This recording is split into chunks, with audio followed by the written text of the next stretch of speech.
né, a última aula nossa, tem alguma dúvida, né, sobre a parte anatômica, né? Então, nós começamos a falar sobre o sistema respiratório, né, falamos da anatomia, né, do nariz, que ele é uma estrutura mediana da nossa face, né, localizada, então, na linha média, uma estrutura piramidal, né, que tem uma raiz, que é a parte óssea fixa, né, próxima à testa, à fronte. Temos o dorso dele, o ápice, que é a ponta, e a base é onde estão localizadas as narinas. Então, a narina é a abertura, né, anterior do nariz, é por onde, em situações normais, o ar entra. E aí, nós já vamos começar a falar um pouquinho dessa imagem que está aparecendo para vocês aí. Então, todo mundo acompanhando a setinha aqui, né, o nariz é essa estrutura piramidal aqui, raiz, o dorso dele, o ápice, que é a ponta, e aqui embaixo eu tenho a base, onde está localizada a narina, que é o buraco, beleza? Então, nós temos duas narinas, né, separadas aí pelo septo nasal, que é a parede do nariz. Internamente, nós temos a cavidade nasal, que é todo esse espaço aqui, ó.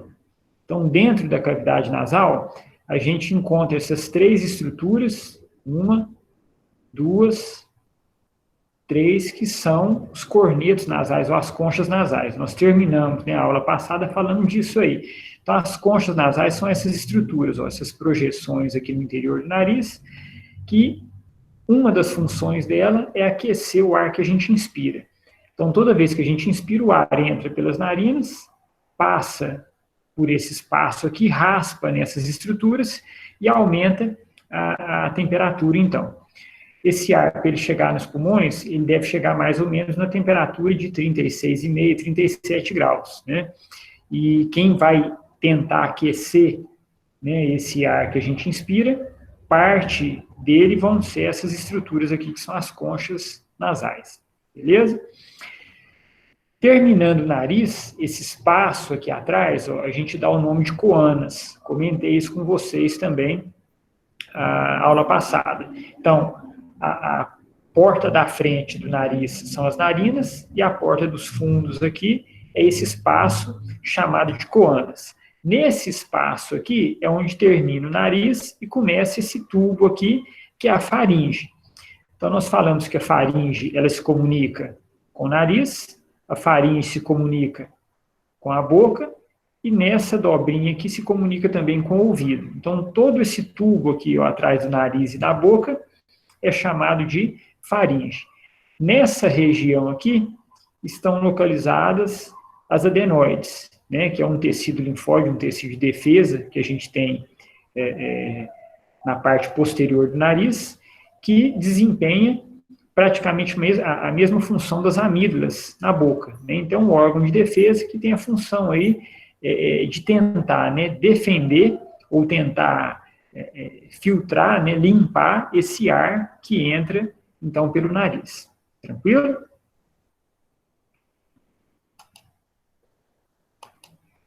Então, terminamos a aula passada falando disso aí, ó, das conchas nasais, que são essas protuberâncias, né, 3 na parede lateral da cavidade nasal, né, e que uma das funções aí, então, vai ser aquecer o ar que a gente inspira.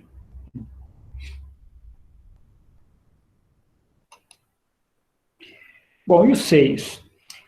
Alguém perguntou, né, no finalzinho da aula passada, e eu até falei que hoje a gente conversaria a respeito disso aí, né? Até comentei alguma coisa a respeito na aula passada.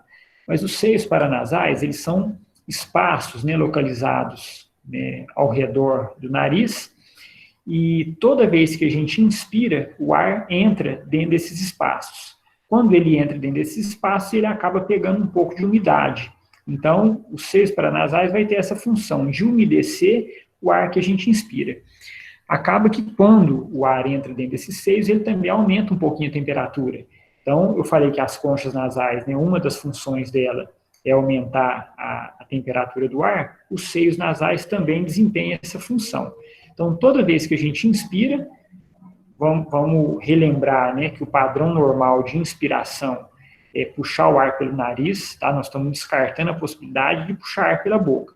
Então, o ar entra pelas narinas, cavidade nasal, e passa por dentro desses espaços também. Então, isso aí vai umedecer o ar e também aquecer o ar que a gente inspira. Depois eu vou mostrar, no próximo slide eu desenho, eu vou mostrar aonde estão localizados esses seios paranasais. Já adiantando, quando a gente está com um quadro de sinusite, né, aguda, aonde que o paciente sente dor? Então, geralmente, é região da testa, região lateral do nariz, região mais ou menos, né, maçã do rosto e fundo do olho. Então, são essas regiões onde estão localizados esses seios nasais. E o que é sinusite? Nada mais é do que uma inflamação da membrana que reveste internamente esses seios. Então, a inflamação dos seios paranasais é considerado o que a gente chama de sinusite.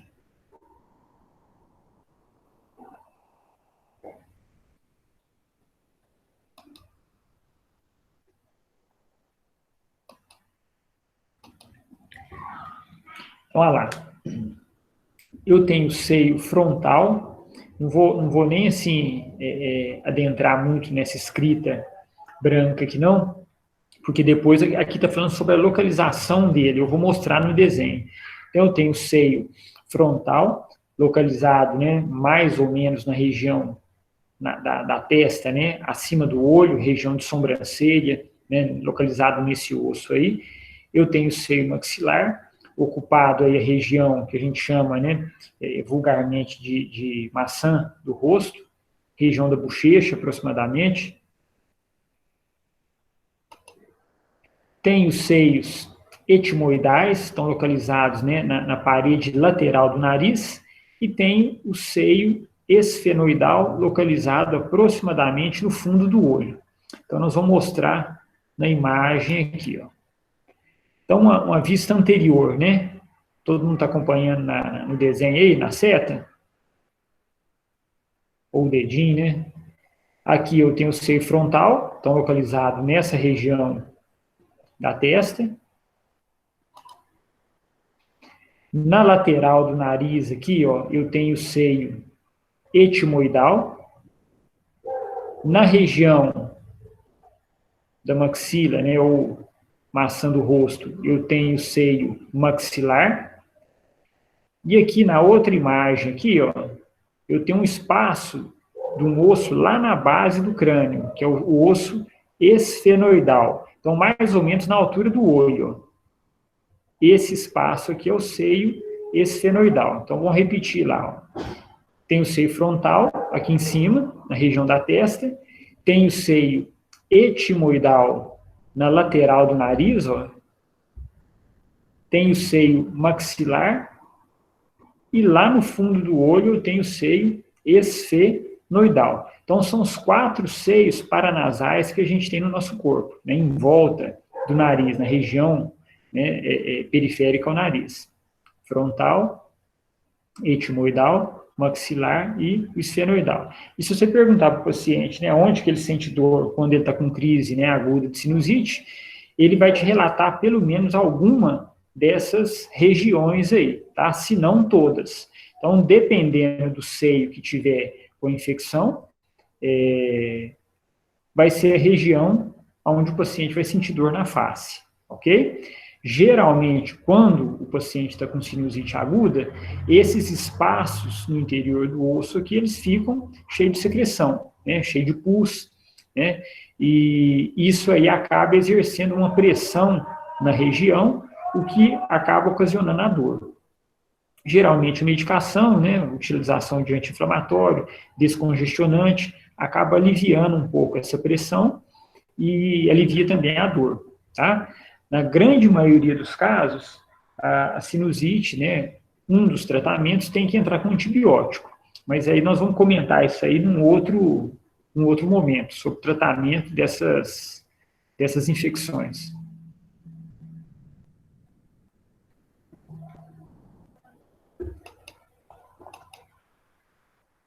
Bom, Sobre vias aéreas superiores, gente, alguma dúvida?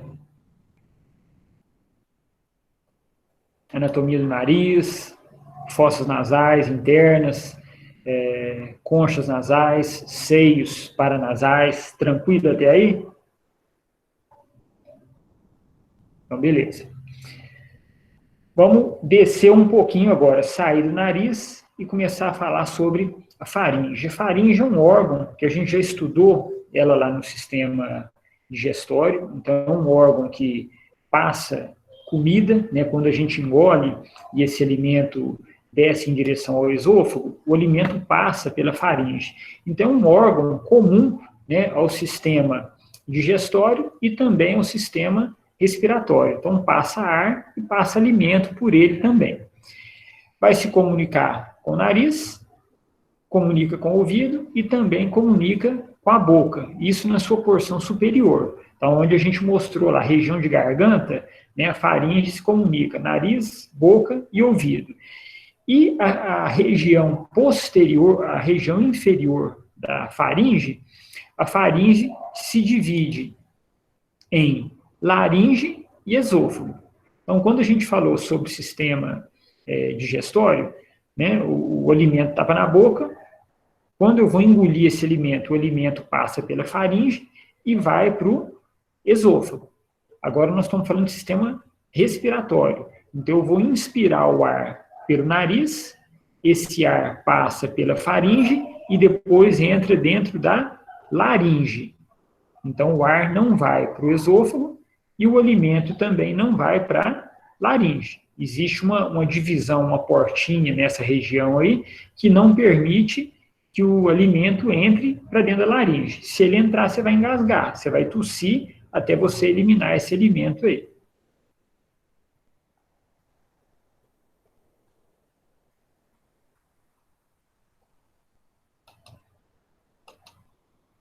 Então, olha lá, ó.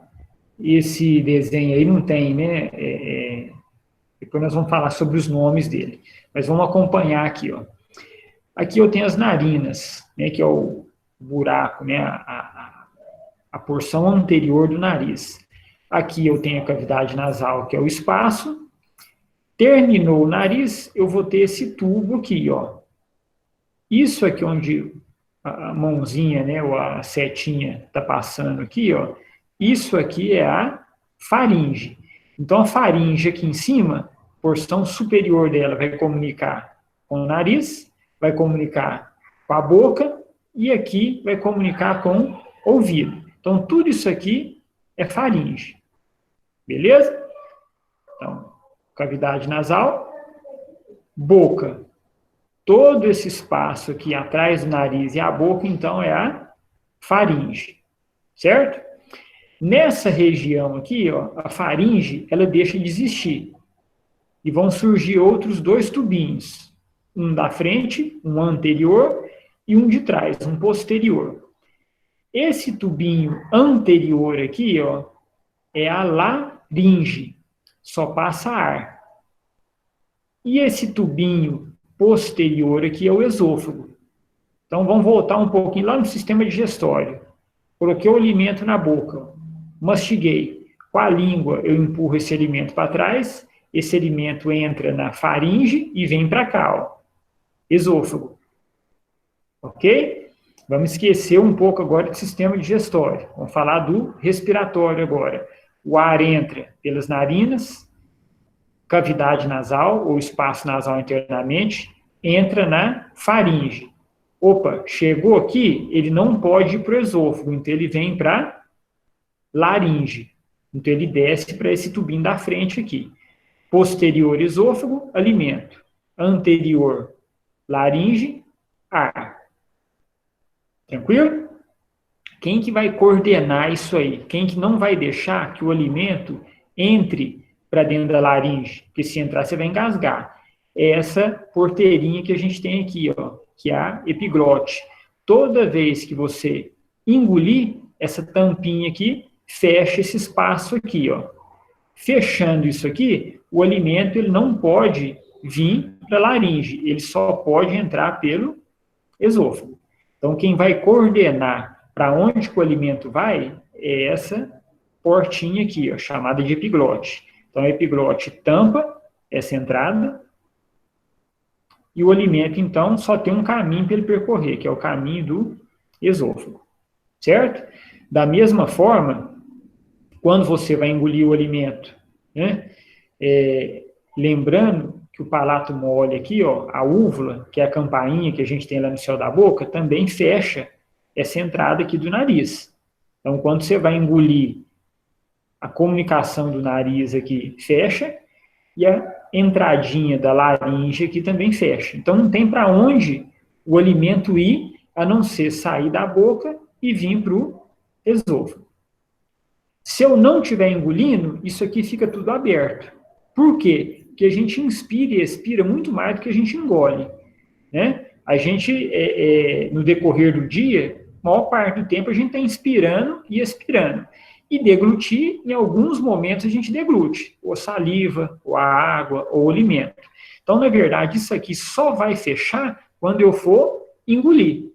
Não estou engolindo, estou conversando, estou respirando, estou andando na rua, quer dizer, não estou engolindo, a todo momento isso aqui tem que estar aberto, ok? Então, 24 horas por dia isso aqui está aberto. Só vai fechar a hora que eu for engolir alguma coisa. Beleza? Professor, eu cuido de um senhor que ele usa traqueostomia. E aí, então, assim, ele tem, além de ter traqueostomia, ele tem gastrostomia, mas ele alimenta pela boca também, às vezes. É coisa espessada, né, e tal. Mas mesmo assim, ele tem essas pneumonias intercorrentes, né, decorrentes, sei lá, porque desce alimento, às vezes, para o pulmão. A traqueostomia faz esse mesmo papel aí, que fecha? Peraí, repete só o finalzinho da pergunta que deu uma falhada aqui. Então, a traqueostomia, o aparelhinho lá, faz esse papel aí também de fechar, para não passar o alimento para o esôfago? Não, na Não, verdade, no caso, né, desculpa. você tá. É porque aqui não vai dar para mostrar, porque não está mostrando a traqueia aqui, mas você está acompanhando o desenho aí, né? Sim, Você está vendo a seta aqui, ó? sim. Então, vamos imaginar, não é aqui que é feita a traqueostomia, mas só para você imaginar o seguinte. Imagine que eu faço uma perfuração aqui, ó. Então, coloco um Certo. canudinho aqui. Então, esse espaço interno vai comunicar com o espaço de fora. Por que Certo. foi feita a traqueostomia? Por algum motivo onde ele tem que fazer uma respiração por aqui, ou ele foi entubado, No ou se caso, precisa. aí ele teve câncer na faringe. Sim. Então, provavelmente foi por causa disso. Então, na verdade, a traqueostomia é uma comunicação desse espaço aqui, é como se fosse um canudo aqui. Então, na verdade, ele não vai fechar nem abrir nada. Por que que quando a pessoa que está com traqueostomia, está com aquele tubinho, para ele conversar, ele precisa tampar, né? Porque Pro se ar. ele não tampar, o ar não vai passar pelas pregas vocais. Então, para emitir o som, o ar tem que passar pelas pregas vocais, depois nós vamos mostrar ali onde é que é, e com o tubinho da traqueostomia aberto, o ar não consegue passar por lá. Então, por isso que para falar a pessoa tem que tampar. Agora, ele continua tendo esse controle aqui, Ah, né, tá. da abertura e do fechamento da epiglote. Agora, por que que ele pode ter as pneumonias recorrentes? Não é nem pelo fato pode ser que entre alimento pelo buraco errado, vamos dizer assim? Pode. Mas o fato dessa abertura da traqueostomia ficar aberta 24 horas por dia, pode também entrar micro-organismo por ali, entendeu? Então, assim, é uma necessidade, mas numa situação normal, quanto antes a pessoa tirar o canudinho da traqueostomia, para ela melhor. Né? Não é nem Certo. indicado deixar por muito tempo, não. No caso dele, é uma exceção, que tem que ficar Certo. aberta. Pois é, aí, assim, mudando agora a pergunta um pouco. Quando a gente engasga, então, como alimento, é porque não fechou a passagem aí? Pô, por que o alimento desce? No caso da gente, que é normal, perfeito. Provavelmente, às vezes, você pode ter engolido muito rápido, ou tá comendo e conversando ao mesmo tempo, não deu tempo de fechar, entendeu?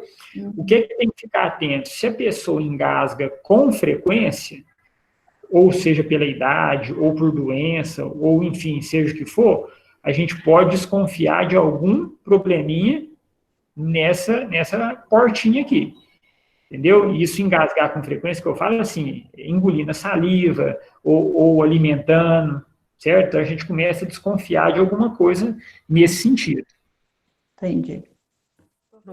E já que eu estou conversando, converso demais, não sei se tem alguma coisa a ver, o refluxo, quando a pessoa tem refluxo, que volta o alimento, tem alguma coisa a ver com o sistema respiratório? Não, aí tem a ver com o sistema digestório.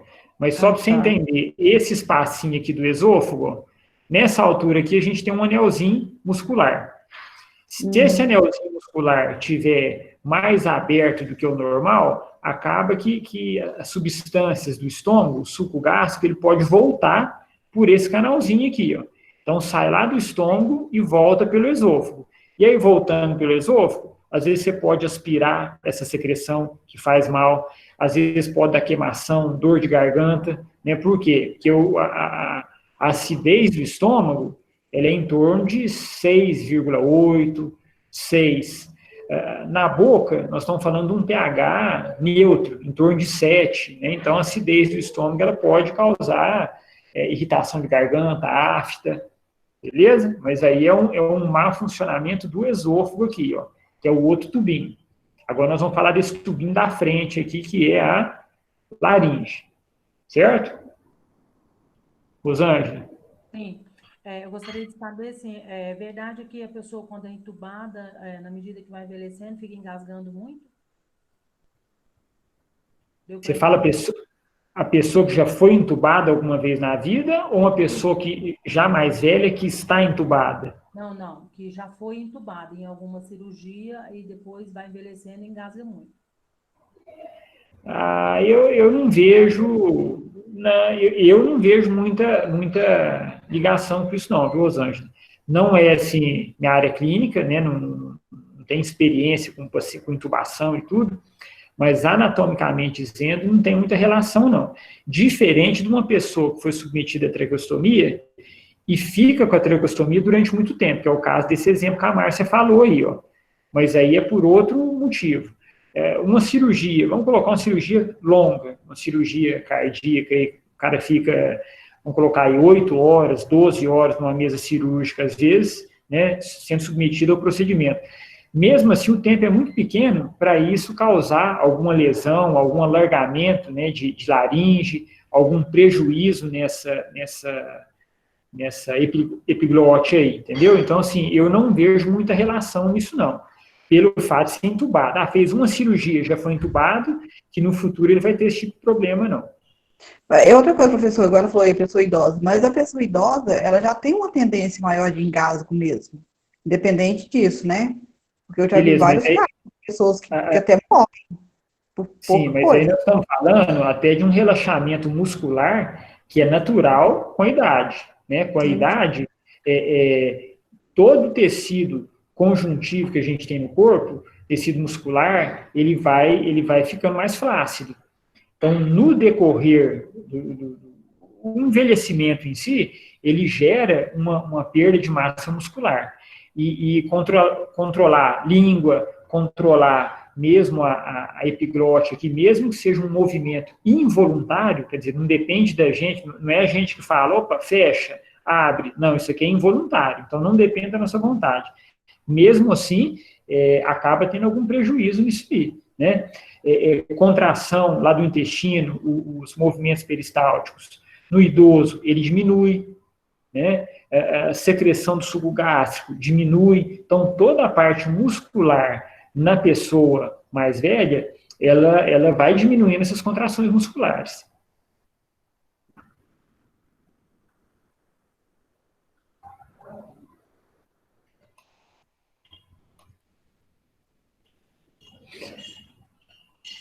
Bom, então ali nós temos, né, a cavidade nasal, propriamente dito, né, internamente, o nariz. Nós temos a boca, né, que é, vamos dizer assim, o andar de baixo do nariz, né, o que divide a boca com o nariz é o palato, que é essa estrutura aqui, ó, o céu da boca. Posteriormente, nós temos, né, a comunicação do ouvido, que é aquele buraquinho ali, é o meato acústico interno. Vamos dizer assim, é o túnel, se for colocar, obviamente ninguém vai fazer isso e não é possível anatomicamente fazer isso. Mas se você colocasse, né, um ferrinho aqui, ó, e fosse introduzindo, ele iria sair no ouvido externo, que é o buraquinho do ouvido lá de fora, né? Mas anatomicamente não é capaz da gente fazer isso aí. E, obviamente, nenhuma pessoa iria fazer isso. O tubinho da frente ali, ó, é a laringe. O tubinho de trás é o esôfago. Estou falando da frente e de trás aqui, mas lembrando dos nossos conceitos, né? Anterior e posterior. E todo esse tubo nessa região, toda essa região aqui, ó, circulado em vermelho aqui, é a laringe. Então, nariz, nariz, faringe, laringe e esôfago. Beleza? Vou parar de falar sobre boca e esôfago, porque esse assunto nós já vimos, então, lá no sistema digestório.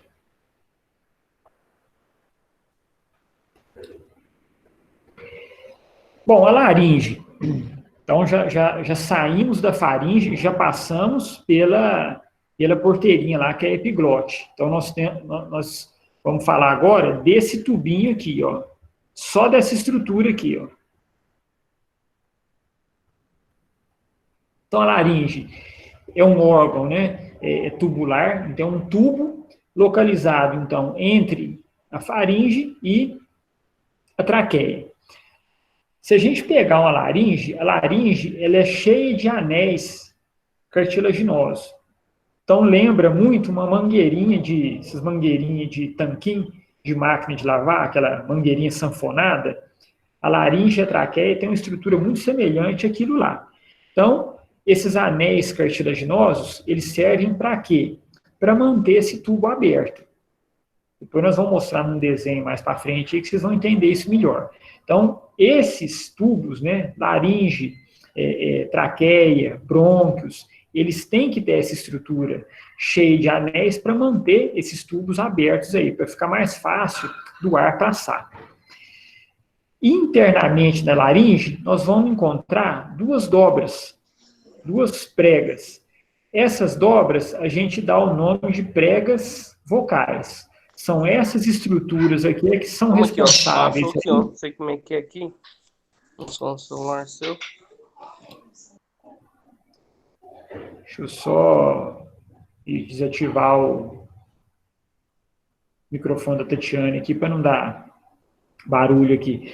Mas então, internamente na laringe, nós vamos ter as pregas vocais. Muitas pessoas usam o termo cordas vocais. Por que eu não gosto muito desse termo? Porque o termo cordas vocais, a gente dá a impressão de a gente ter um violãozinho, né, na garganta, né? E, na verdade, não são cordas. São duas membranas que a gente tem. Quando o ar sai dos pulmões e passa por essas pregas vocais, esse ar vibra essas pregas e essa vibração é que é responsável, então, pela emissão do som. Então, a gente só consegue falar porque essas pregas vocais, elas vibram. E essa vibração é o que emite o som para a gente conseguir comunicar.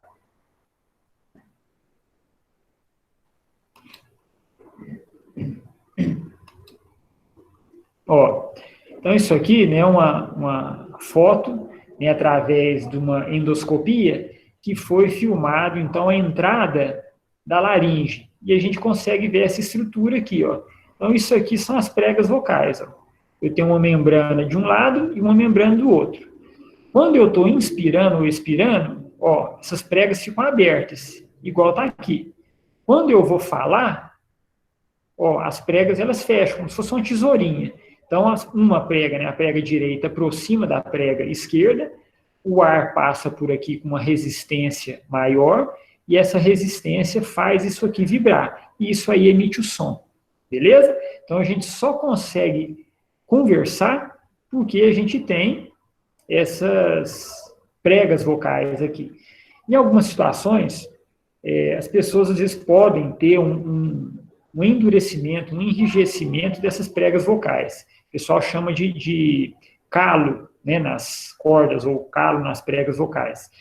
O endurecimento dessas pregas aqui acaba fazendo com que elas vibrem menos. Então, são pessoas que, com frequência, né, ficam roucas, às vezes tem muita dor, né, na região da laringe, quando fala demais. Isso é muito comum em cantor que não faz, né, exercício antes de começar o show, professor, pessoa que conversa muito, né, vendedor, palestrante. Então, tudo isso aí tem que fazer uma preparação, exercício, para que não se danifique, né, essas pregas vocais com o tempo. Ok? Oi. E quando a pessoa tem a voz fina?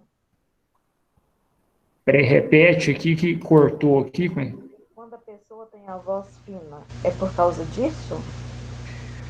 Não, aí a questão da tonicidade da voz até não tem muito a ver com isso aqui, não. Tem muito a ver mais com questão hormonal, né? E a questão hormonal acaba desenvolvendo, dependendo da quantidade de hormônio e do tipo de hormônio que tem no corpo, acaba desenvolvendo mais ou menos a musculatura, certo? E isso aí acaba favorecendo no timbre da voz. Então, é muito mais a questão hormonal do que propriamente dito das pregas em si. Beleza? Fala em pregas, deixa eu molhar minha boca aqui, peraí.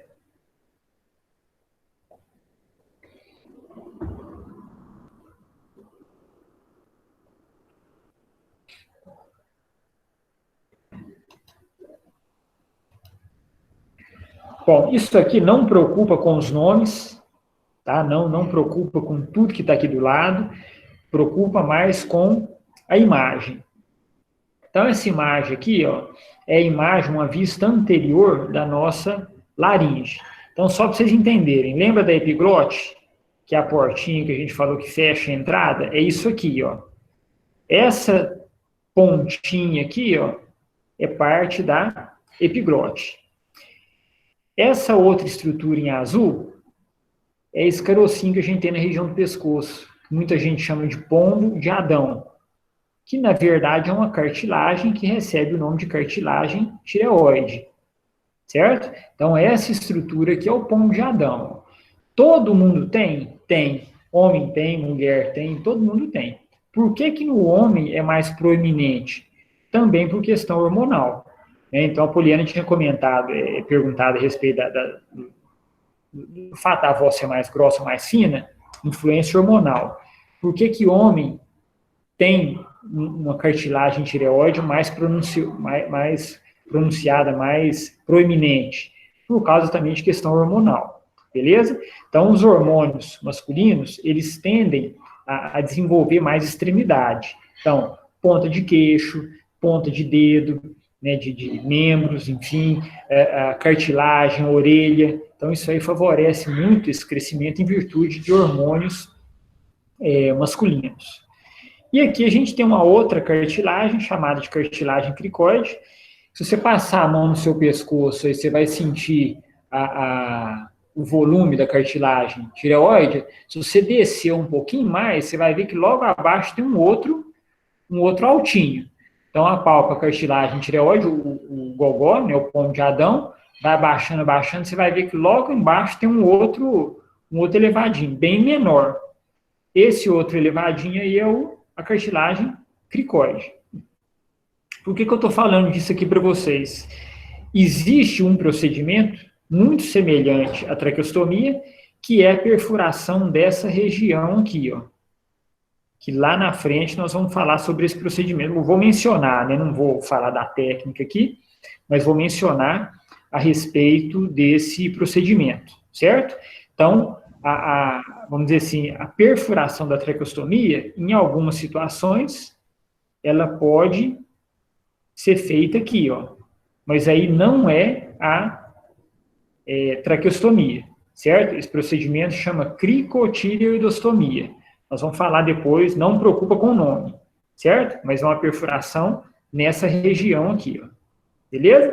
Professor, só uma dúvida. A tireoide, ela é responsável por produção de hormônios, não é isso? A glândula, sim. Ah, tá. Essa glândula fica aí dentro, nesse lugar aí, ou é Não, fica nada a ver? no pescoço, mas na região anterior aqui, ó. Aqui não está mostrando a glândula, mas ela fica nessa região aqui, ó. Ah, tá. Certo? A cartilagem, ela tem esse nome porque fica próximo à glândula, Ah, mas tá. isso aqui não tem nada a ver com a glândula, não. Ah, tá. Eu achava que fosse no mesmo lugar. A região é a mesma, mas são coisas diferentes. Tá, e só não tem nada a ver, não, eu acho, mas a tireoide, ela produz hormônios do corpo inteiro da gente, no caso?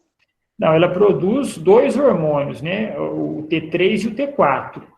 O Ok. problema é que esses hormônios aí, eles vão controlar o metabolismo inteiro do seu corpo.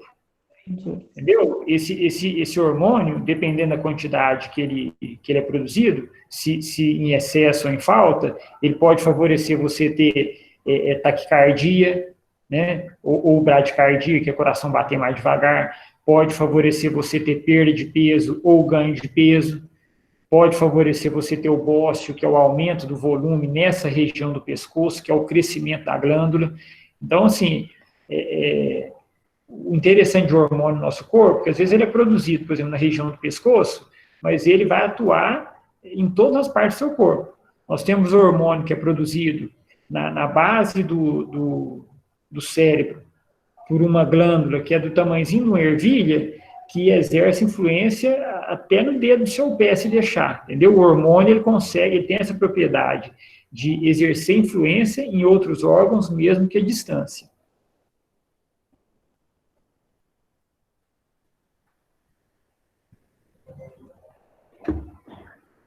Então, continuando aqui sobre a perfuração, nós vamos falar sobre depois. Então, a cricotireoidostomia, ela é feita aqui, a perfuração que é feita aqui, e a traqueostomia, ela é feita mais embaixo. Então, aqui a traqueostomia, por quê? Porque ela é feita na traqueia, beleza? A cricotireoidostomia, crico, de cartilagem cricóide, tireoido, de cartilagem tireoide. Então, a perfuração que é feita entre a cartilagem cricóide e entre a cartilagem tireoide. Nesse espaço aqui, ó. Beleza? Depois nós vamos falar sobre esse nome aí, vai ter anotado mais para frente aí. Alguém perguntou alguma coisa no chat, eu não...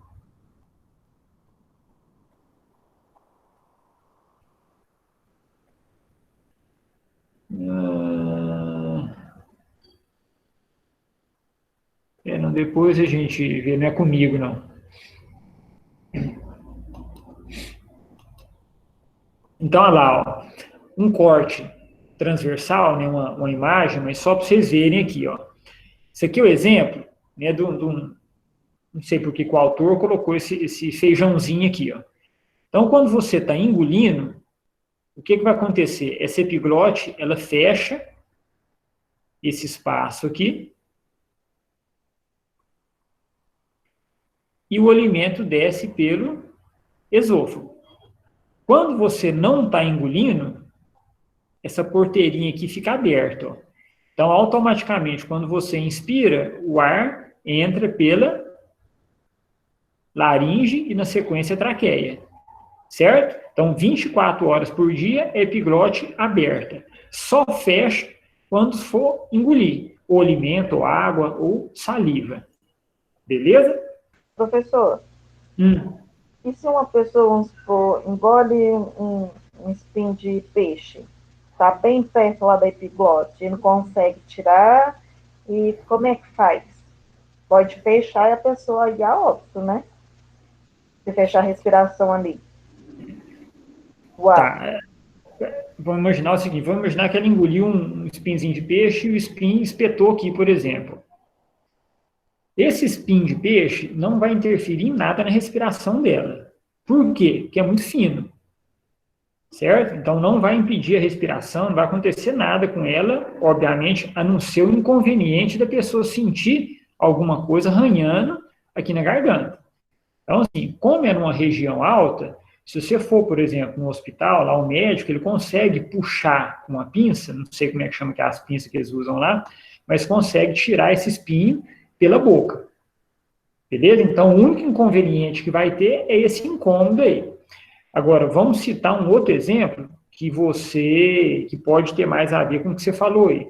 Vamos imaginar que você é alérgica a camarão e come camarão. Vou dar um exemplo. Camarão poderia ser qualquer tipo de alergia, picada de abelha, seja o que for. Uma das características de reações alérgicas intensas é o aumento de volume dessa região aqui, ó.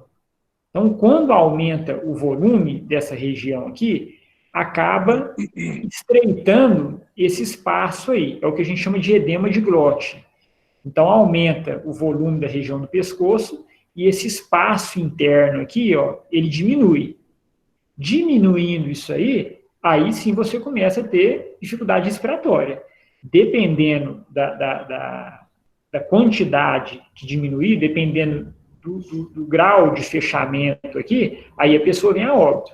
É por isso que já entra de imediato com antihistamínico, que é antialérgico, se for o caso, às vezes tem injetado para ser o efeito mais rápido, e dependendo da situação, numa situação de emergência, faz a traqueostomia até esse edema diminuir, beleza? Mas aí é em caso de reações alérgicas mais intensas. Ah, tá, porque a história do peixe aconteceu comigo. Mas aí então não deve ter. Será que você não pode ser alérgica a algum tipo de. Você não é alérgica a iodo, alguma coisa assim, não? Não. Eu comi o peixe, já era à noite. Estava na roça, comi o peixe e o espinho ficou bem lá atrás mesmo. Só que eu senti ele arranhando. Como não tinha jeito de ir para a cidade nem nada, eu dormi com o espinho a noite toda me arranhando. Aí minha sogra fez uma simpatia lá e eu engoli esse espinho. Ah, tá, mas você não teve falta de ar, não? Não. Ah, tá, não, eu tinha entendido você falar. Não, e todo mundo ficou preocupado de fechar, eu senti falta de ar e aconteceu o pior, né? Não, isso aí não. Agora, geralmente a simpatia que eles falam que não é o ideal, mas falam que é para você engolir miolo de pão, né? Você come miolo de pão, engole que o espinho desce. Quer dizer, qualquer alimento que você for descer, que grudar nesse espinho e jogar ele para dentro do esôfago, te alivia. Mas se for no hospital, eles vão tentar puxar isso aí. Mas, professor, eu já vi um caso de pessoa meio que parente meu que aconteceu isso, um espinho de peixe também, só que devido a, não sei o tamanho que era, se era grande ou pequeno, porque foi quase o caso que ela foi, estava numa região que não tinha muito recurso no momento, aí demoraram, assim, para levar, né, lá para a cidade, para socorrer lá, aí deu um inchaço, sabe, deve ser no esôfago, sei lá, aí ela teve problema respiratório, ela teve que ir para balão de oxigênio, foi um caso muito sério, até que eles conseguiram tirar, entendeu? Aí eu acredito que ou possa ser outra coisa relacionada com espinho, então, às vezes um pedaço maior de carne mesmo, do peixe que ficou presa nessa região, para ter um volume maior, ou pode ser que ela seja alérgica a algum tipo de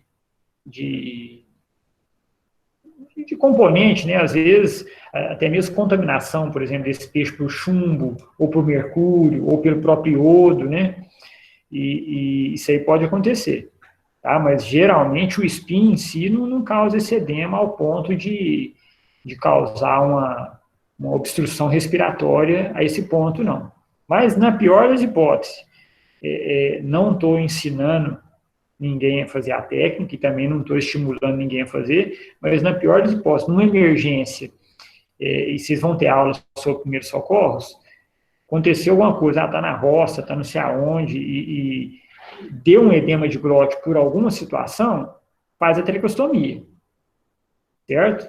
E depois vocês vão ver a técnica em si, não é complicado de ser feito, agora não é coisa para todo mundo fazer também, né? Então, assim, tem os riscos, óbvio, mas é uma das alternativas para você manter a pessoa viva. Agora, a questão é fazer ou não fazer e quem que vai ser o paciente, né? Eu não faria numa pessoa estranha. Então, estou falando, tem uma pessoa na rua que está tendo uma obstrução respiratória, faria a traqueostomia, eu não conheço a pessoa, eu não colocaria a mão. Por quê?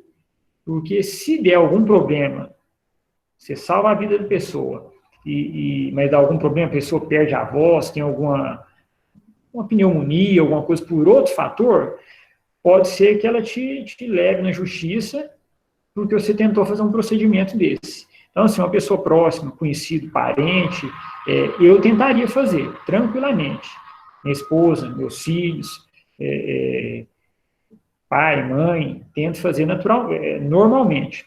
Uma pessoa estranha, que eu não tenho contato, eu já ligaria para o socorro e tentaria esse outro, vamos dizer assim, esse outro auxílio aí, né? Esperaria o socorro chegar para tentar realizar esse procedimento aí, porque o risco é muito grande, né? De você fazer um procedimento desse, mesmo sendo seguro, mas de ter alguma outra complicação, que às vezes não tenha nada a ver com isso, e esse cara te processa depois. Então, toma cuidado demais, né? Todos vocês, daqui a pouco tempo, né, vão ser considerados aí profissionais da saúde. Toma cuidado demais. Às vezes você aprende uma técnica, mas se não tiver domínio, e se juridicamente o conselho, né, de vocês, aí acho que é COREM, né, o conselho de vocês, não autorizar a executar esse procedimento, então não o façam, tá? Liga para o Corpo de Bombeiro, liga para a polícia, SAMU, sei lá o que foi, e espere esse socorro chegar. Essa é aquela famosa teoria, né? Se você não sabe fazer, pelo menos não atrapalha, né? Então, deixa quem sabe executar o procedimento e mete bala. Bom, na sequência, então, traqueia, né? É um tubo de aproximadamente aí, 1,5 centímetro de diâmetro, então não é quase que um caninho, né? Esses canos de passar água aí. Mas é uma estrutura importante também. Por quê? Porque é passagem de ar. No nosso corpo, se parar de passar ar, a gente morre, né? Comprimento aproximadamente de 10 a 12 centímetros de comprimento. Então, na verdade, é o tubo que vai ligar a laringe aos brônquios principais, tá? Falei isso anteriormente, mas vou repetir, né? Esse tubo, ele também é cheio de anéis cartilaginosos, então é a mangueirinha da máquina de lavar, do tanquinho, aquela mangueirinha sanfonada. Aquilo lá é o exemplo típico de uma traqueia no nosso corpo. E tem que ter esses anéis cartilaginosos para quê? Para ficar aberto. Lembra que as vias aéreas nossas, elas têm que ficar 24 horas por dia, para o ar passar. E se não tivesse esses anéis cartilaginosos, o que ia acontecer? A parede da traqueia, ela ia colar uma na outra. E se duas superfícies úmidas colam uma na outra, como é que você faria para isso aí descolar? O que acontece quando você coloca um copo de vidro úmido dentro do outro? A dificuldade que tem para separar esses copos aí, extremamente difícil. Isso aí aconteceria também na traqueia. Então, sempre essas vias aéreas, elas têm que ser mantidas abertas. E quem vai fazer isso aí? São esses anéis cartilaginosos dessa estrutura. Função da traqueia, então, conduzir o ar, né, em direção aos pulmões. Tranquilo aí, gente?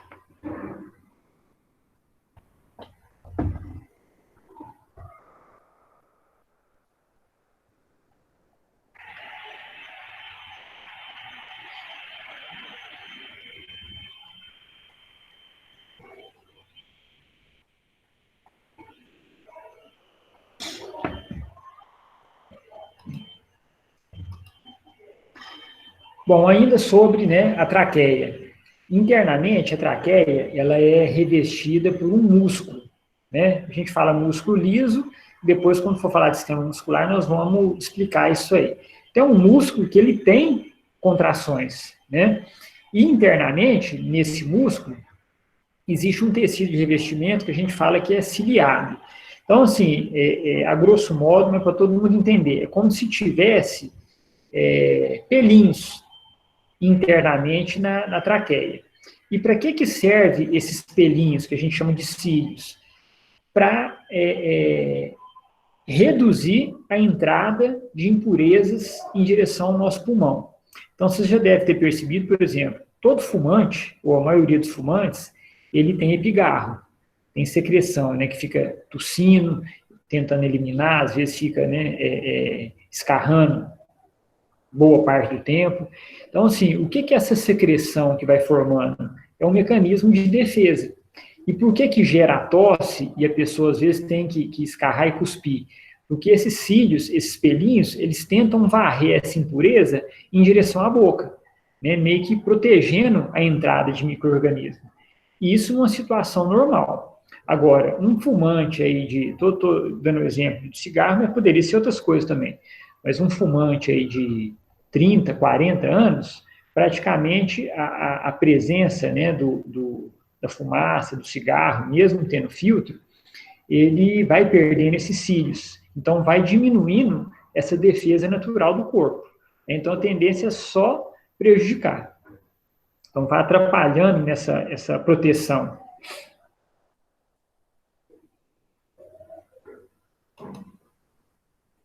Então, olha lá, falando um pouquinho sobre a traqueostomia, não vou entrar no mérito da técnica, até mesmo porque vocês vão ter aula de primeiro socorro, então outros professores explicarão, vocês terão essa explicação com os professores.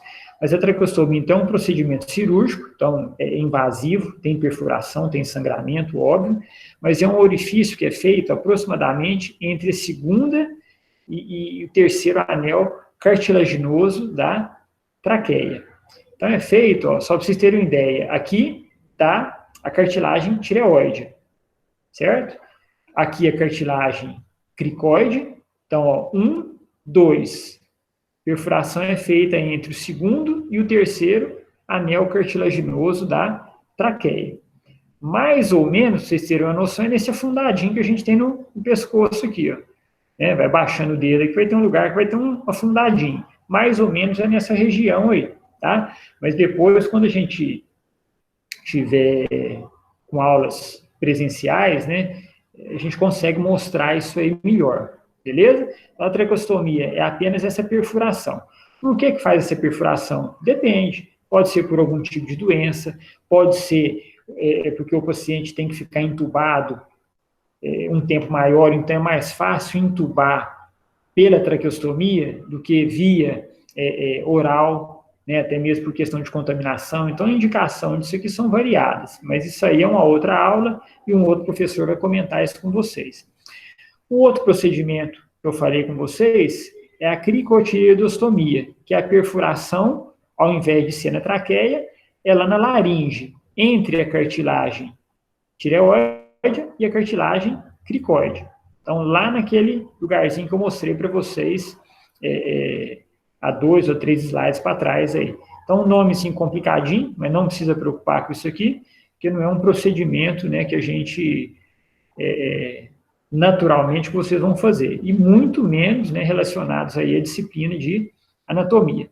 Só estou citando esses procedimentos aqui, porque vocês vão ouvir falar muito disso ainda, e eu preciso mostrar para vocês anatomicamente aonde que é feito, onde são feitos, né, esses procedimentos cirúrgicos.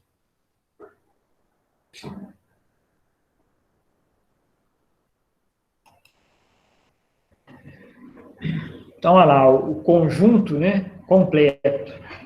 Lá em cima, nós temos, né, o conjunto da laringe, ó, epiglote, a pontinha dela, cartilagem tireoide e a cartilagem cricoide. Daqui para cima é laringe, daqui para baixo já é traqueia. Olha os anéis cartilaginosos aqui, ó. É a mangueirinha da máquina de lavar, do tanquinho, ó. Então, cheio dos anéis cartilaginosos. Chega nessa região que a traqueia deixa de existir e surgem outros 2 tubos. O brônquio principal esquerdo e o brônquio principal direito. Percebam que tem a mesma estrutura, ó, cheia de anéis cartilaginosos. Então, a estrutura da traqueia e dos brônquios é muito semelhante. Voltando a repetir, por que precisa ter esses anéis cartilaginosos? Para manter essa mangueira aqui aberta 24 horas por dia. Quem vai manter as vias aéreas inferiores nossas abertas vão ser esses anéis cartilaginosos.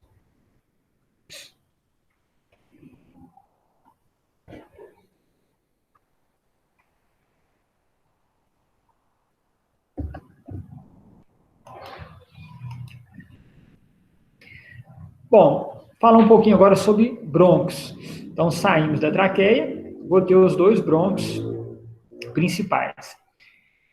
Lembrando, né, que eu vendo essa imagem aqui, eu estou vendo um paciente de frente. Então, o lado esquerdo dele é o meu lado direito.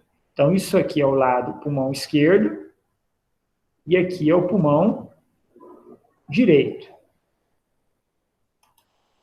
Por que eu estou falando disso? Porque, recordando o que a gente falou na aula passada, o pulmão esquerdo, ele é um pouquinho menor do que o pulmão direito. Beleza? O brônquio principal esquerdo, ele vai se ramificar em dois brônquios lobares. O brônquio principal direito se ramifica em três. Lembra que o pulmão direito é dividido em três partes? Lobo superior, lobo médio e lobo inferior. E o pulmão esquerdo só em lobo superior e lobo inferior. Então, para quem não estiver lembrando disso, depois dá uma assistida no vídeo, né, da aula passada, que nós falamos disso lá. Mas só recapitulando, o pulmão direito, ele é dividido em três partes. Um lobo superior, um lobo médio e um lobo inferior. O pulmão esquerdo só em dois lobos. Então, um superior e um inferior. Oi? É que são aquelas linhas, não é? Que dividia? Isso. É porque aqui nessa aqui não tem, e para eu voltar aqui fica... Deixa eu ver aqui.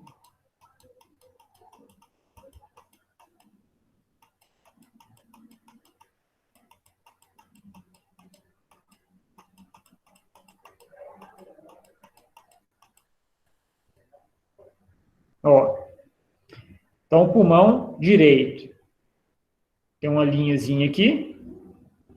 Daqui para cima é o lobo superior.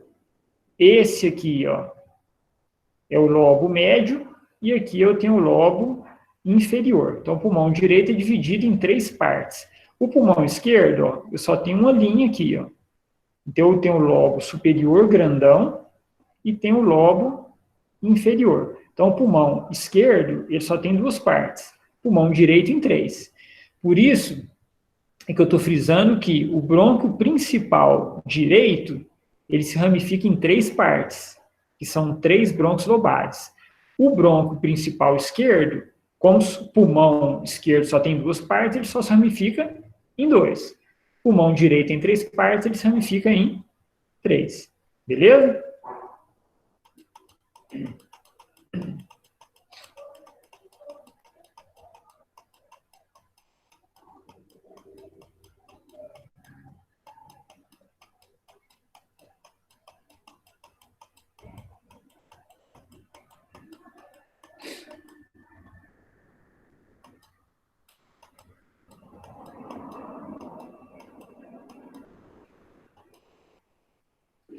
Poliana me dá trabalho demais, tá vendo? Credo.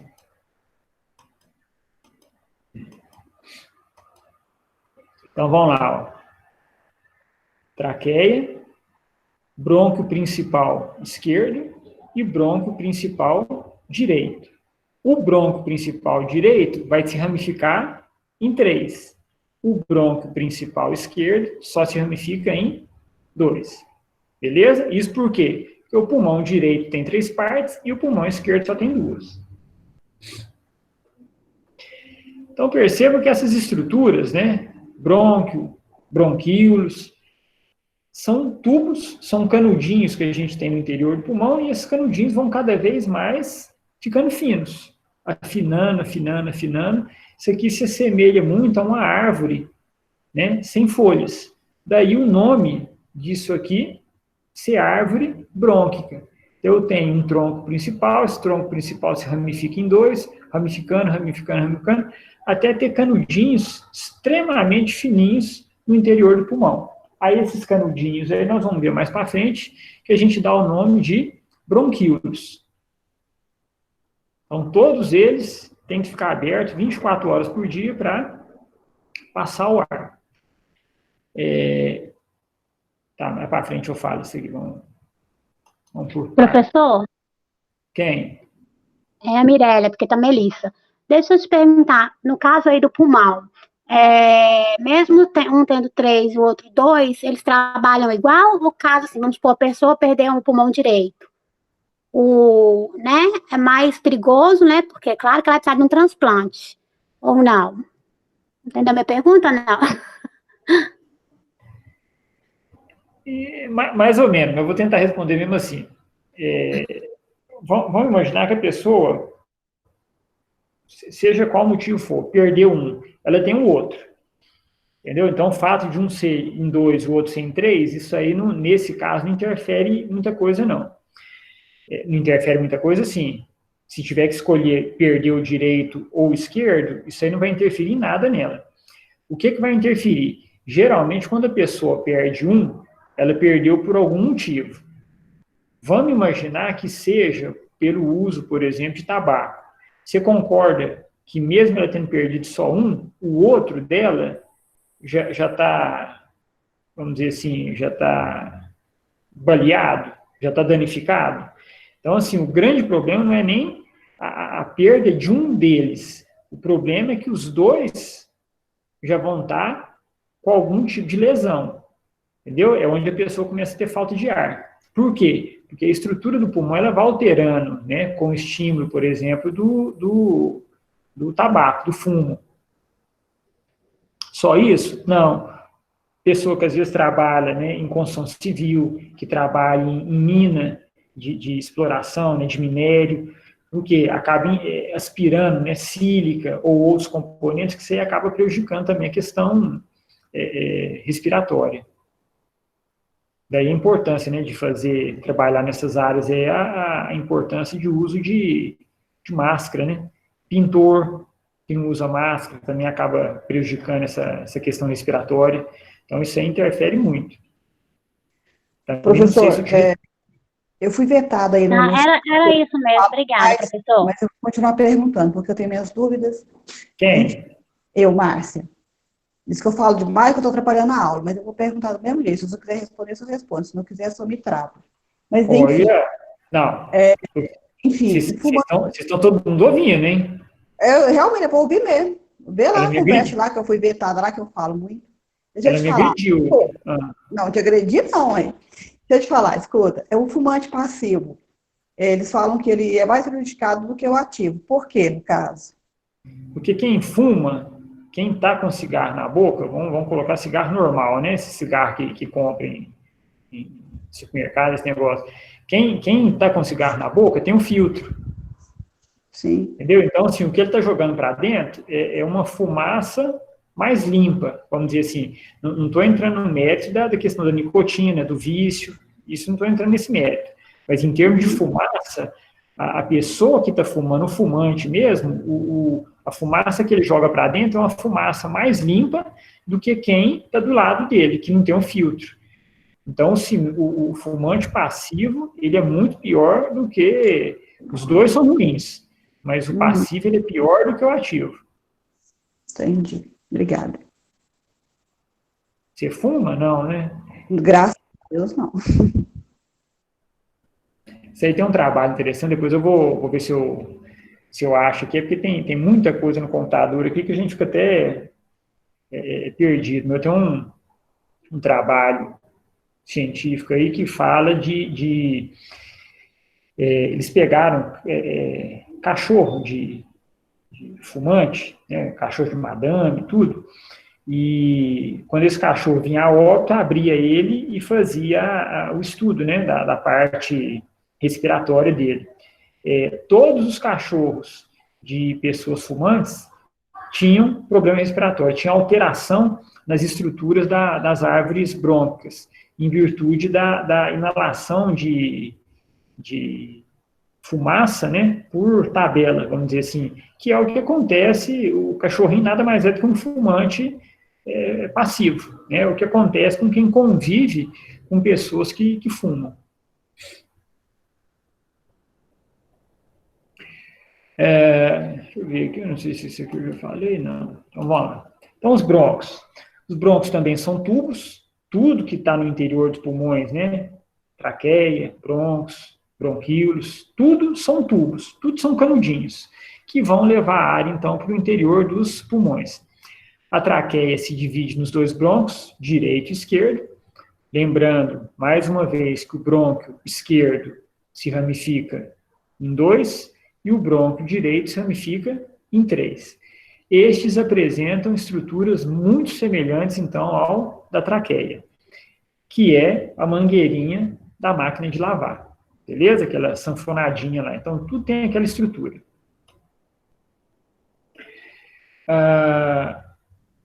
Cada brônquio principal dá origem, então, aos brônquios que a gente chama de lobares ou de segunda ordem. Isso aqui é que eu falei para vocês da divisão. O brônquio principal esquerdo se divide em 2 brônquios lobares. O brônquio principal direito se ramifica em 3 brônquios lobares. Beleza? Então, isso aí é só a ramificação lá. Ou brônquio segunda ordem. Fica a critério. Cada um chama da maneira que achar melhor. Os brônquios, então, por sua vez, se ramificam, né, e se transformam nos bronquíolos, que são os canudinhos mais finos que a gente tem dentro do pulmão. Então, a passagem, né, o caminhozinho de passagem de ar mais fino que tem, menor que existe dentro do pulmão, é chamado, então, de bronquíolos, que é o galho mais fininho da árvore. Beleza? Terminando esse galho mais fininho, que são os bronquíolos, eu vou ter, na pontinha de cada um desses galhinhos, eu vou ter o alvéolo pulmonar, que é aquele cachinho de uva que a gente falou na aula passada, que é onde vai ocorrer, então, a troca gasosa, né, a substituição do oxigênio pelo gás carbônico, processo que a gente chama aí de hematose. Tranquilo até aqui, gente? Então, beleza. Hoje nós vamos até 10h30. Ó, ninguém riu.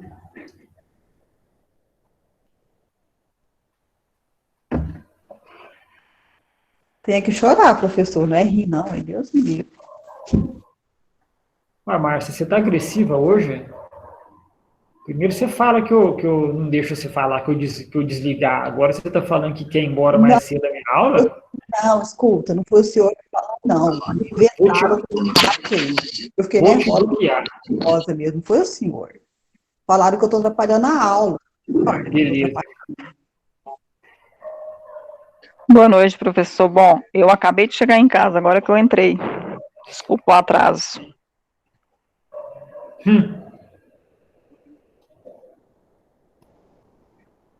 Gustavo, boa noite. Quem? Mirna. Gustavo, deixa essa matéria para nós lá, para a gente poder imprimir depois. Eu deixo o vídeo. Agora, sim, eu não sei quando que eu vou conseguir colocar isso, não, porque parece que teve uma mudança no negócio da plataforma lá. Eu acredito que os professores não estão conseguindo, quem deu aula quinta, quarta-feira, eu acho que eles não estão conseguindo colocar o áudio mais, o vídeo, né? Agora, tendo o vídeo lá, aí não precisa de eu mandar para imprimir. Eu acho que nós até conversamos sobre isso, né, Mirna, no Conversamos, aham. Mas vamos ver como é que vai ser isso aí. Nós contamos com o seu apoio, viu, Gustavo? Eu entendi. Ainda bem que tem um apoio só, é quase uma muleta. Então tá bom. Beleza.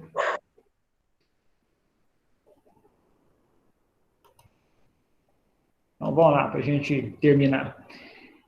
E por fim, a última estrutura, né, do aparelho respiratório nosso, então, são os alvéolos pulmonares, são estruturas, né, extremamente pequenas, microscópicas, a gente não consegue, né, enxergar isso ao olho nu, estão localizadas, então, no final dos bronquíolos, e onde vai ocorrer, então, o processo que a gente chama de hematose, que é a troca gasosa, é a substituição do oxigênio pelo gás carbônico. Então, quando eu inspiro, o que eu jogo para dentro? Oxigênio.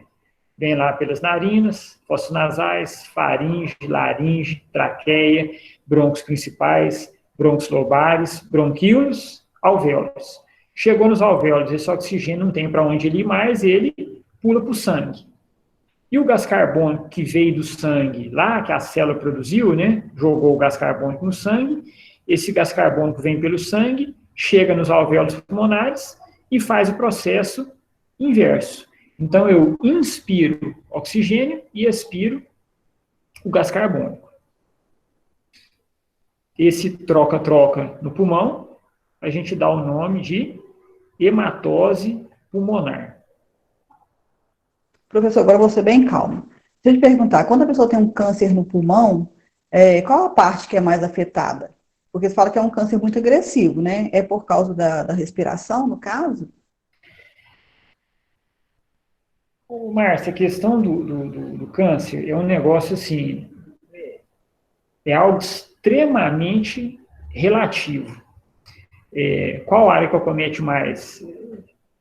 Qualquer área do pulmão pode estar sujeito a ter. Agora, por que geralmente é mais agressivo? Porque o câncer é uma região extremamente irrigada. Então, tem uma quantidade muito grande de vasos sanguíneos. Só no alvéolo pulmonar, a quantidade capilar sanguíneo que tem ali. Então, é um órgão extremamente irrigado. Quanto mais irrigado for o órgão, num caso de câncer, mais agressivo, mais desenvolvimento rápido essa doença é.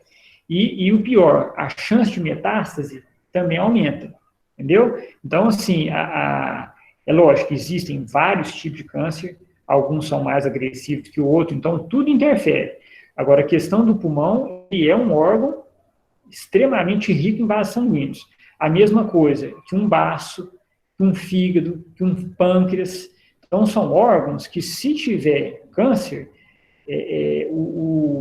a evolução dessa doença tende a ser mais rápida nesses órgãos do que um órgão, por exemplo, que tem pouca irrigação, como, por exemplo, pele, né? Câncer de pele. A gente conta nos dedos uma pessoa que morreu de câncer de pele. Existe?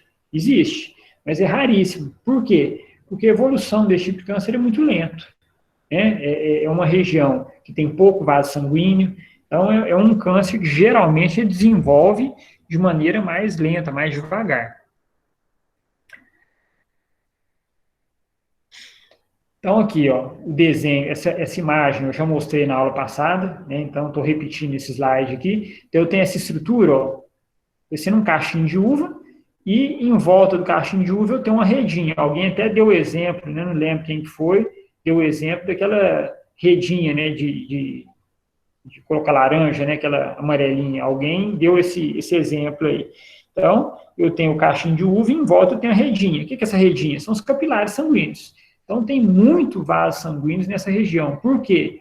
Porque é onde vai ocorrer a troca gasosa. Então, quanto mais vasos sanguíneos eu tiver ali, melhor vai ser essa troca do oxigênio pelo gás carbônico. Então, o oxigênio que está lá dentro do alvéolo, ele pula para o sangue, e o gás carbônico que está vindo no sangue entra dentro do alvéolo. Esse troca-troca aqui, a gente dá o nome de hematose. Beleza?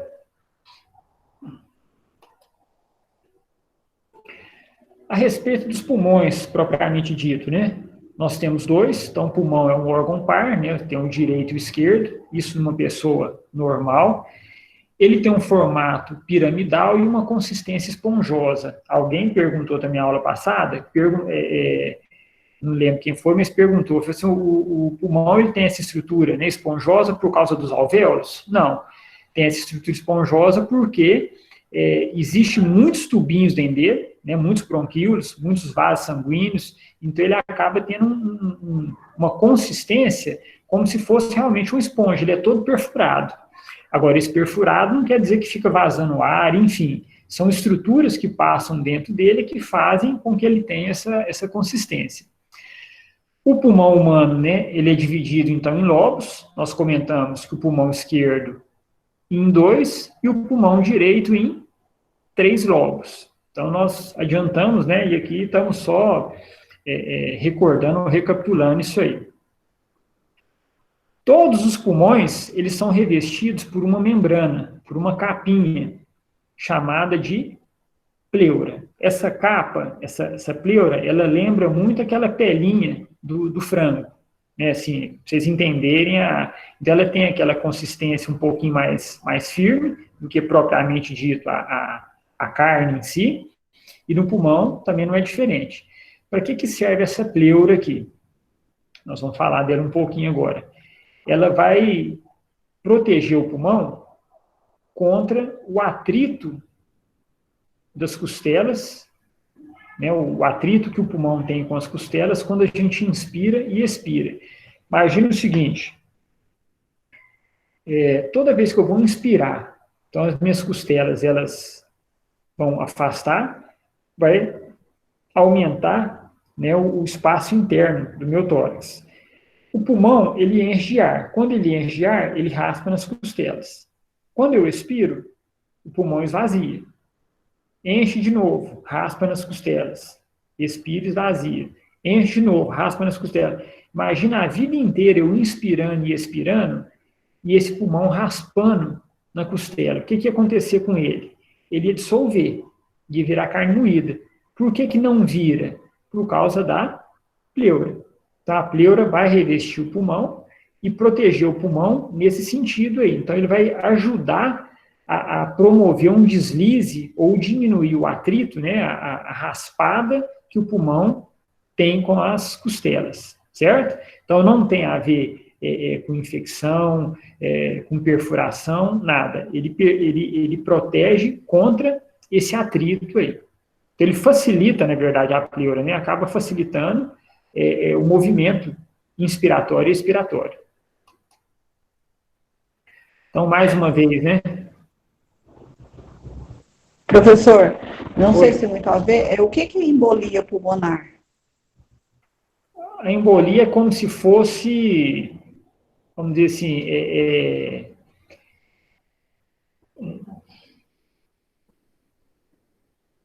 eu estou pensando um termo para te explicar, assim, porque eu vou te falar assim, é ar no pulmão e causa mal. Então, vamos imaginar que, assim, que são gotículas de ar, ou pode ser de líquido, que formam no interior dos pulmões. Essas gotículas, essas bolsinhas, né, essas bolhas, o termo era esse, era bolha de ar ou de água que pode formar dentro do pulmão. Essas bolhas, elas acabam dificultando a inspiração, né, porque ela preenche um espaço que poderia estar passando oxigênio para oxigenar seu corpo. Então, de maneira simples, é isso aí, certo? Certo, mas eu queria saber assim, o que causa embolia pulmonar? O que dá isso? Porque às vezes eu já vi pessoas que acontece com um acidente, a pessoa fala assim, não, ele morreu de embolia pulmonar, deu embolia pulmonar. Eu não sei o que é que causa isso, entendeu? Tá. Pode ser infecção, pode ser trauma, pode ser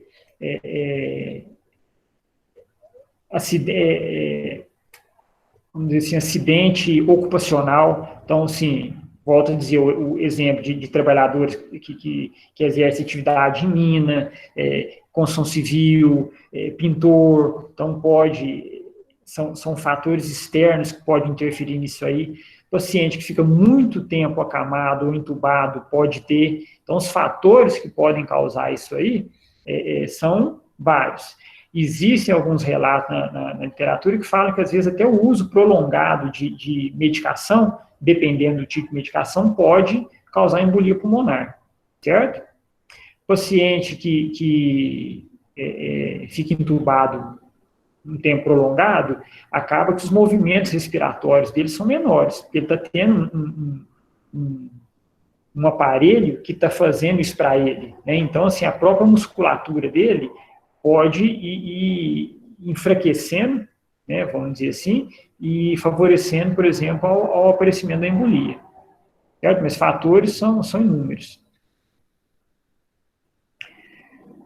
Então, na sequência aqui, né, repetindo traqueia, os plâncons principais direito e esquerdo, Aqui a imagem está mais fácil de ler, de ver, né? O lobo superior, o lobo médio e aqui o lobo inferior. Isso do pulmão direito. Do pulmão esquerdo, ó, eu tenho um lobo superior grandão e tenho um lobo inferior. Então, o pulmão direito divide em 3, o pulmão esquerdo divide em 2 partes. Lembrando, né, ou relembrando, na verdade, a aula passada nós comentamos isso também, na base do pulmão aqui, ó, nós temos uma musculatura que é o diafragma. É um dos principais músculos aí no processo de inspiração e expiração. Então, o pulmão tem uma estrutura, né, piramidal, aqui o ápice dele em cima, e aqui a base.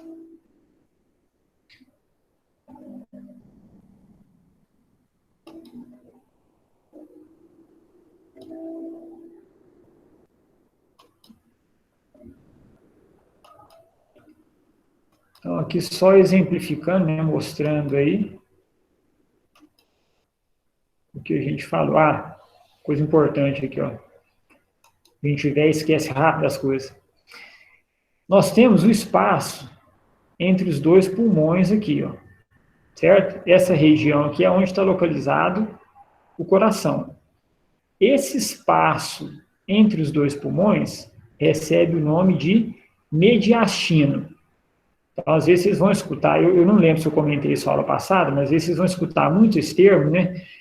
Às vezes vê uma imagem radiográfica de um pulmão, alguma coisa assim, de um tórax, né? E vê, ó, um câncer na região do mediastino, ou um sombreado, uma lesão na região do mediastino. O que é essa região aqui? Esse espaço, então, entre os 2 pulmões, beleza?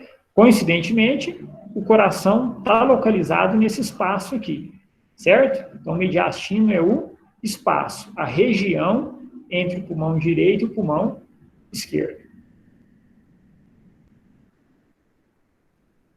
A Márcia comentou o negócio de câncer, né, no pulmão.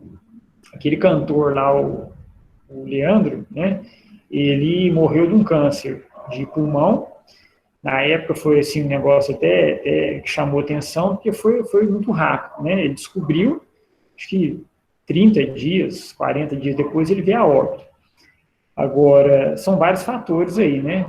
Primeiro, o tipo de câncer que ele teve, muito agressivo. Segundo, a região que ele teve foi uma região próxima aqui ao mediastino, então próxima ao coração, uma região extremamente rica, né, em vasos sanguíneos, então a evolução desse câncer é muito rápida. E terceira coisa, né, às vezes é uma pessoa que não faz check-up, né, com frequência, mas ninguém vai no médico, por exemplo, para fazer um exame de rotina, alguma coisa, e o médico pede uma radiografia de tórax, né, para avaliar alguma coisa. Então, assim, às vezes, quando descobre a doença, já está num estágio mais avançado. Então, tudo isso aí interfere na questão da doença câncer em si. Ó, a pleura ali, ó. Então, essa capinha que reveste o pulmão, na verdade, é uma dupla camada, né? Eu tenho uma capinha do lado de fora e uma capinha do lado de dentro. Então, são duas, vamos dizer assim, 2 folhas, 2 camadas. Entre essas 2 camadas, existe um líquido que lembra muito a clara de ovo. É um líquido oleoso, que é chamado de líquido pleural. Esse líquido aí é que vai favorecer esse deslize, né? Deixar essas membranas mais escorregadias, para facilitar, então, o movimento respiratório, né, para o pulmão não ficar raspando diretamente com as costelas.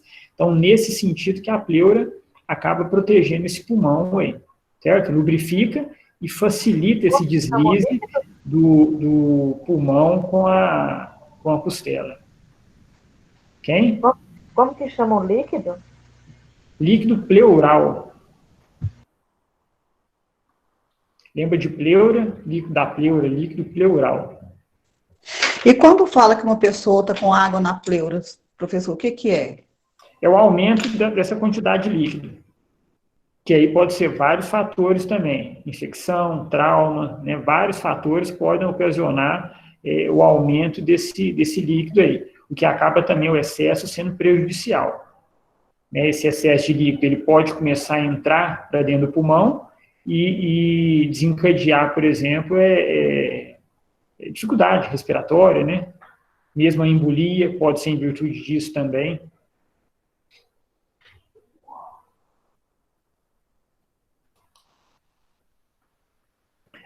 Então, a pleura, né, lubrifica e facilita os movimentos dos pulmões durante a mecânica de ventilação. Lembra que toda vez que você inspira, o pulmão ele aumenta de tamanho, raspa nas costelas. Toda vez que você expira, ele diminui. Inspirou, raspa nas costelas. Então, por que ele não acaba? Por causa da presença da pleura. Então, a função dela é proteção contra o atrito do pulmão com as costelas.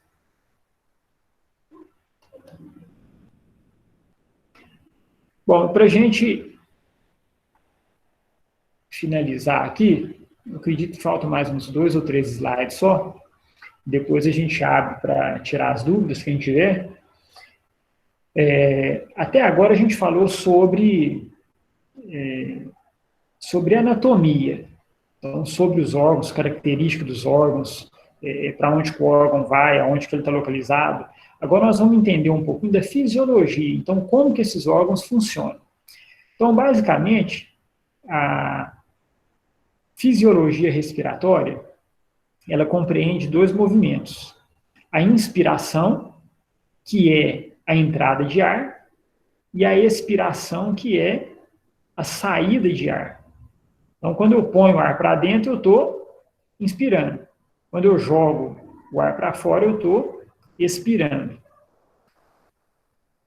Para que eu consiga inspirar, 2 coisas do meu corpo têm que acontecer. Primeiro, eu tenho que contrair esse músculo aqui, ó, que é o diafragma. Lembra daquele músculo na base do pulmão?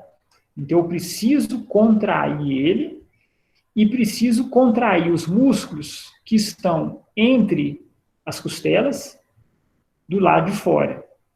Então, imagina as costelas lá, tem músculo do lado de fora e tem músculo do lado de dentro. Músculo próximos à pele, vamos dizer assim, e músculos próximos ao pulmão. Os músculos das costelas do lado de fora, ou próximo à pele, a gente chama de músculos intercostais externos. Então, para eu inspirar, para o ar entrar, eu tenho que contrair o diafragma e tenho que contrair os músculos intercostais do lado de fora. Quando eu contraio esses 2 músculos, o que acontece com o meu tórax? Ele expande, ele aumenta de tamanho. Por isso que quando você inspira, seu peito aumenta de tamanho, o tórax aumenta de tamanho. Então, por que ele aumenta? Porque eu vou contrair esses 2 músculos aqui. Contrair o diafragma e contrair os músculos intercostais externos, o tórax expande, expandindo o ar entra. Então, ao contrário do que muita gente pensa, de que quando eu vou inspirar, o ar está entrando, é o ar que está expandindo o tórax. Não, é o contrário. Primeiro, vou contrair o diafragma, contrair os intercostais externos, expandir o tórax, o ar entra. Então, primeiro expande, para depois o ar entrar. Lógico que isso aí é praticamente simultâneo, é muito rápido isso aí, beleza? E para expirar, para o ar sair, obviamente esse aqui tem que relaxar, mas quem que vai contrair agora? Os músculos do abdômen e os músculos intercostais agora, só que do lado de dentro. Quando eu vou contrair esse músculo, o que acontece com o meu tórax? Ele diminui de tamanho. Diminuindo de tamanho, o ar que está dentro dos pulmões, ele sai. Eu expiro. Vamos de novo. Para eu inspirar, para o ar entrar, o que tem que acontecer? Vou contrair esse músculo, diafragma, e contrair os intercostais externos. Contraiu esses 2 músculos, o que acontece com o meu tórax? Ele expande, aumenta de tamanho. Expandiu, o ar consegue entrar. Contrário agora. Vou contrair os músculos abdominais e os músculos intercostais internos, agora do lado de dentro. Quando eu vou contrair esses 2 músculos, o que acontece com o meu tórax? Ele diminui. diminuir o tamanho do tórax, o ar que está lá dentro ele é jogado para fora. Então, eu vou expirar. Beleza? Então, a fisiologia inspiratória, basicamente, ela se resume a esses dois movimentos. Inspiração, jogar ar para dentro. Expiração, jogar o ar para fora. Para o ar entrar, eu preciso contrair o diafragma e os intercostais externos. Para o ar sair, eu preciso contrair os músculos abdominais e os músculos intercostais internos. Isso aqui é involuntário. Beleza? Você não precisa ficar pensando, ó, vou contrair agora, não vou. Quer dizer, se você ficar pensando em inspirar e expirar 24 horas por dia, você vai trabalhar, esquece de respirar, você morre. Então, isso aqui é involuntário. Não precisa da nossa vontade para isso aqui acontecer. Professor? Então, o diafragma, quando a gente inspira, ele faz aquela curva. Olha o slide aqui, ó. Sem querer eu passei. Quando eu estou expirando, ele relaxa. Então, ele faz essa barriguinha aqui, ó.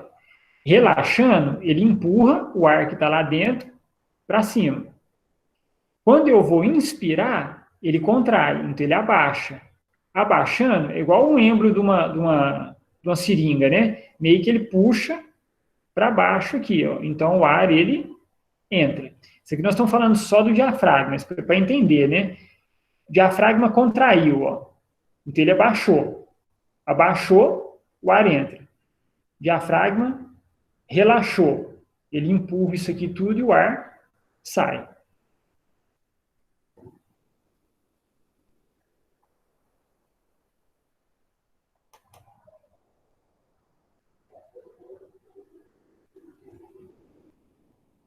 Você que não precisa preocupar com isso, com esse slide aqui, mas eu vou explicar, mas só para vocês entenderem aqui.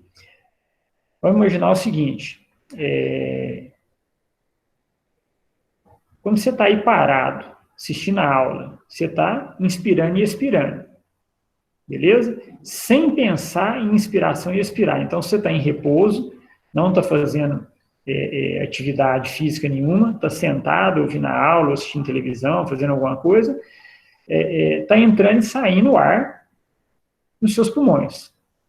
Esse volume que naturalmente entra e sai, né, ar dentro dos seus pulmões, sem você forçar, a gente chama de volume corrente. Então, é a quantidade de ar que entra e sai dos nossos pulmões sem a gente forçar, sem estar fazendo atividade física, em repouso ou dormindo, é essa quantidade aqui, ó, volume corrente. Quanto de ar que entra e sai, mais ou menos, dos nossos pulmões? Esse volume corrente, aproximadamente em torno de 500 ml, meio litro de ar, só já é o suficiente para você oxigenar suas células no movimento de inspiração e expiração. Então, você em repouso, ou dormindo, sem fazer atividade física nenhuma, assistindo televisão, sentado, descansado, o volume de ar que entra e sai dos seus pulmões é chamado de volume corrente, e a quantidade dele é aproximadamente em torno de meio litro só, é o suficiente, beleza? Agora, vamos imaginar que você vai forçar a inspiração. Então, vai puxar o máximo de ar que você conseguir. A hora que você achar que vai estourar o pulmão, você puxa mais um pouco. Quanto que vai entrar de ar? Aproximadamente em torno de 2 litros a 2,5 litros. É o máximo que você consegue inspirar. É esse volume de reserva inspiratório que a gente fala. Certo? Então, volume de reserva inspiratório é o máximo que você consegue inspirar, o máximo que você consegue jogar para dentro. Em torno de quanto? Em torno de 2 litros, 2,5 litros. Beleza. E o máximo que você consegue expirar? Então, o máximo que você consegue jogar para fora é o volume de reserva expiratório. É em torno, mais ou menos, de, vamos colocar 1,5 litro. Então, de 2.400 para 1.200, 1,5 litro, mais ou menos. É o máximo que eu consigo jogar para fora. E aí vocês me perguntam, se eu consigo jogar 2,5 máximo para dentro e só consigo eliminar, no máximo, 1,5 litro jogar para fora, cadê o 1 litro, né? Os 1000 ml que sobraram? É o volume que a gente chama de volume residual. Sempre sobra um pouco de ar dentro do pulmão. Nós nunca vamos conseguir zerar a quantidade de ar dentro do pulmão. Esse volume que sempre sobra é o que a gente chama de volume residual, que é em torno mais ou menos de 1 litro. Então, volume corrente é o que entra e sai dos nossos pulmões, na ventilação, a gente em repouso, sem estar fazendo atividade física ou dormindo. Volume de reserva inspiratório é o máximo que eu consigo jogar para dentro. Volume de reserva expiratório é o máximo que eu consigo jogar para fora. E o volume residual é o que fica sempre no nosso corpo, sempre dentro do pulmão. É o restinho que fica. Beleza? Nunca vamos zerar a quantidade de ar. Posso inspirar o tanto que for. Sempre vai ficar um restinho de ar dentro dos nossos pulmões. Ok?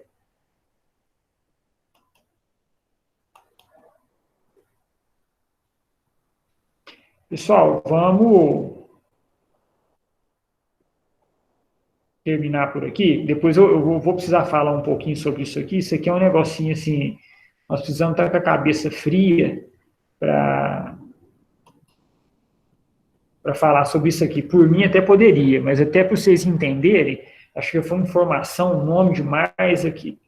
Então, assim, nós vamos finalizar a apresentação aqui, né? Vou abrir para perguntas, para dúvidas, quem tiver, e aí na aula que vem eu